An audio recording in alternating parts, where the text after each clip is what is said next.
ನಮಸ್ಕಾರ ವೀಕ್ಷಕರೇ, ನಾನು ಕನ್ನಡಿಗ. ವಿಶೇಷ ಕಾರ್ಯಕ್ರಮಕ್ಕೆ ಸ್ವಾಗತ. ನಾನು ರಾಮ್ ಬಡ್ಗೇರ್. ಮೊದಲಿಗೆ ನಿಮಗೆಲ್ಲರಿಗೂ ಕನ್ನಡ ರಾಜ್ಯೋತ್ಸವದ ಹಾರ್ದಿಕ ಶುಭಾಶಯಗಳು. ಕನ್ನಡ ಅಂದ ತಕ್ಷಣ ನಾವೆಲ್ಲರೂ ಕನ್ನಡಿಗರು.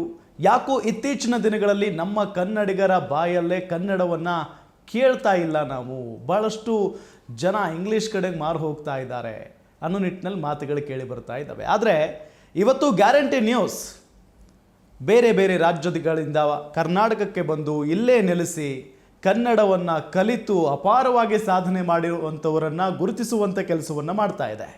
ಈಗ ನನ್ನ ಜೊತೆಗೆ ಒಬ್ಬರು ವಿಶೇಷದಲ್ಲಿ ವಿಶೇಷವಾದಂಥ ಅತಿಥಿ ಇದ್ದಾರೆ. ಅವರು ಮೂಲತಃ ಕೇರಳದವರು. ವ್ಯಾಪಾರಕ್ಕೆ ಅಂತ ಹೇಳಿ ಕರ್ನಾಟಕಕ್ಕೆ ಬರ್ತಾರೆ. ಕನ್ನಡ ಅಂದರೆ ವ್ಯಾಪಾರದ ಜೊತೆಗೆ ಕನ್ನಡವನ್ನು ಕೂಡ ಕಲಿತಾರೆ. ನಮ್ಮ ಕನ್ನಡಿಗ ವ್ಯಾಪಾರಸ್ಥರ ಜೊತೆಗೆ ಅವರು ಕನ್ನಡದಲ್ಲೇ ವ್ಯವಹಾರವನ್ನು ಮಾಡ್ತಾರೆ. ಅಷ್ಟು ಅವರು ಕನ್ನಡದ ಮೇಲೆ ಪ್ರೀತಿಯನ್ನು ಇಟ್ಕೊಂಡು, ನಾನು ಕೇರಳದವನಾದರೂ ಕೂಡ ಕನ್ನಡವೇ ನನಗೆಲ್ಲವನ್ನು ಕೂಡ ಕೊಟ್ಟಿದೆ, ಕರುನಾಡು ನನಗೆಲ್ಲವನ್ನು ಕೂಡ ಕೊಟ್ಟಿದೆ ಅನ್ನೋ ಒಂದು ಅಭಿಮಾನದಿಂದ ಅವರು ಕರ್ನಾಟಕದಲ್ಲಿ ಬದುಕ್ತಾ ಇದ್ದಾರೆ. ಸೊ ಅವರು ಬೇರೆ ಯಾರೂ ಅಲ್ಲ, A&J ಹೆಲ್ತ್ ಕೇರ್ ಪ್ರೈವೇಟ್ ಲಿಮಿಟೆಡ್ನ ಸಂಸ್ಥಾಪಕರಾಗಿರುವಂಥ CR ಜೋಶಿ ಅವರು.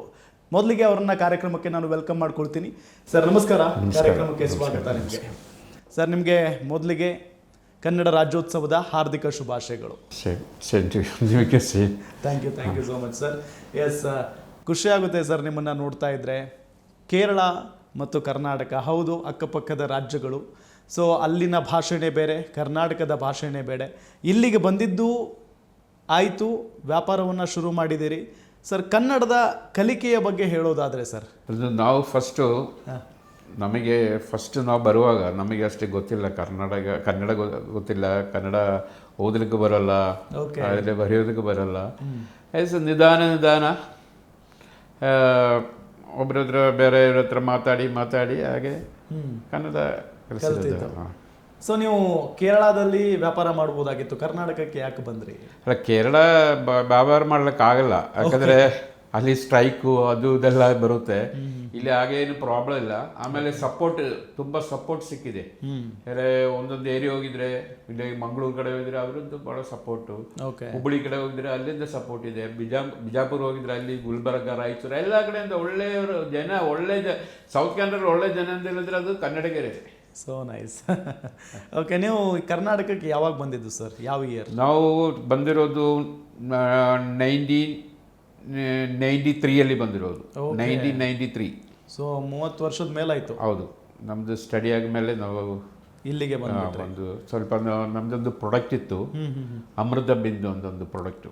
ಓಕೆ, ನಾವು ನಿಧಾನ ಅದು ಸ್ವಲ್ಪ ವ್ಯಾಪಾರ ಮಾಡಿ ಅದು ಒಳ್ಳೆ ಅವೇರ್ನೆಸ್ ಬಂದಿದೆ ಈಗ ಅಮೃತ ಬಿಂದುವಿಗೆ. ಇಡೀ ಕರ್ನಾಟಕದಲ್ಲಿ ಅಮೃತ ಬಿಂದು ಅಂತ ಹೇಳಿದ್ರೆ ಎಲ್ಲರಿಗೂ ಗೊತ್ತಿದೆ.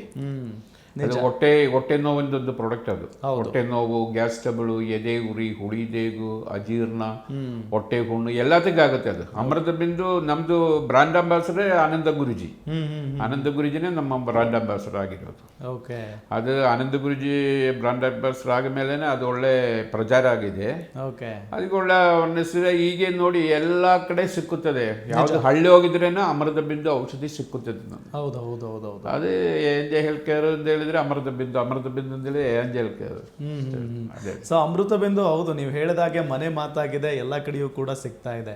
ಸರ್, ಆರಂಭದಲ್ಲಿ ನೀವು ಕರ್ನಾಟಕದಲ್ಲಿ ಬಿಸ್ನೆಸ್ ಆರಂಭ ಮಾಡ್ತೀರಿ, ನಿಮಗೆ ಕನ್ನಡಿಗರ ಬೆಂಬಲ ಹೆಂಗೆ ಸಿಗುತ್ತೆ? ಈಗ ನೋಡಿ, ನಾವೊಂದು ಹೇಳಿದ್ರೆ ನಿಮಗೆ ಅದು ಅರ್ಥ ಆಗುತ್ತೆ. ಓಕೆ, ನಾವು ಇಲ್ಲಿ ಕೇರಳದಿಂದ ಬರುವಾಗ ಒಂದು ರೂಪಾಯಿ ತಗೊಂಡು ಬಂದಿಲ್ಲ. ಓಕೆ, ಗೊತ್ತಾಯ್ತಾ? ನಮ್ಮ ಹತ್ರ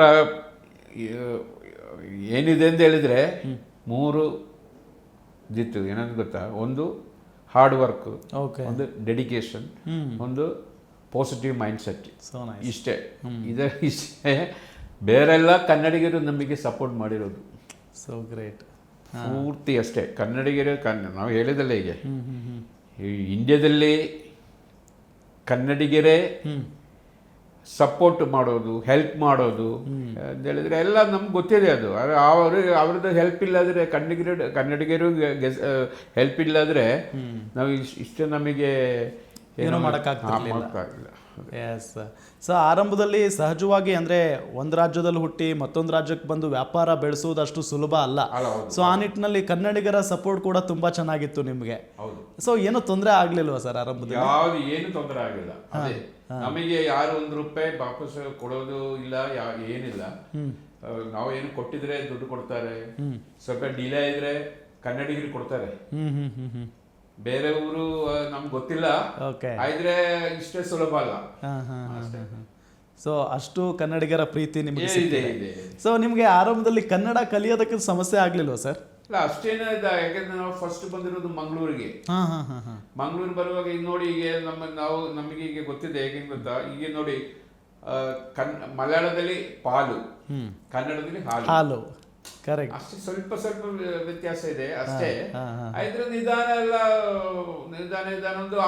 ಒಂದು ವರ್ಷದೊಳಗೆ ನಮಗೆ ಸ್ವಲ್ಪ ಪರವಾಗಿಲ್ಲ ಎಲ್ಲ ಬಿಸ್ನೆಸ್ ಮಾಡ್ಲಿಕ್ಕೆ ಆಗಿದೆ. ಓಕೆ. ಸೊ ಮಂಗಳೂರಿಗೆ ಬರ್ತೀರಿ ಸರ್, ನಿಮ್ಮನ್ನು ನೋಡಿದಾಗ ಅನಿಸ್ತು ನನಗೆ ಮಂಗಳೂರವರ ಇವರು ಅಂತ. ಸೊ ಅಷ್ಟು ಕರ್ನಾಟಕಕ್ಕೆ ಹತ್ತಿರ ಆಗಿದೆ. ನಾವೆಲ್ಲ ಕಡೆ ಈಗ ನೋಡಿ, ಪ್ರತಿಯೊಂದು ಡಿಸ್ಟಿಕ್ ಅಲ್ಲಿ ಯಾವ್ದು ತಾಲೂಕು ಇದ್ರೆ ನಮ್ಗೆ ಗೊತ್ತು, ಯಾವ್ದು ಹಳ್ಳಿ ಇದ್ರೆ ನನಗೆ ಗೊತ್ತು. ಈಗ ಧಾರವಾಡ, ಹಾವೇರಿ ಹೋಗಿದ್ರೆ ಕರೆಕ್ಟ್, ಒಂದು ಹಾವೇರಿ ಜಿಲ್ಲೆಯಲ್ಲಿ ರಾಣಿಬೆನ್ನೂರು ಇದೆ. ರಾಣಿಬೆನ್ನೂರಲ್ಲಿ ಒಂದು ಹಳ್ಳಿ ಹೋಗ್ಬೇಕಾದ್ರೆ ಹಿರೇಕೂರು ತಾಲೂಕಲ್ಲಿ ರೆಟ್ಟಿಹಳ್ಳಿ, ಮಾಸೂರು ಎಲ್ಲ ನಮ್ಗೆ ಗೊತ್ತಿದೆ. ಅದೇ ತರ ಬೇಡಗಿ, ಈಡಗಿ ಎಲ್ಲ ಗೊತ್ತಿದೆ. So nice sir.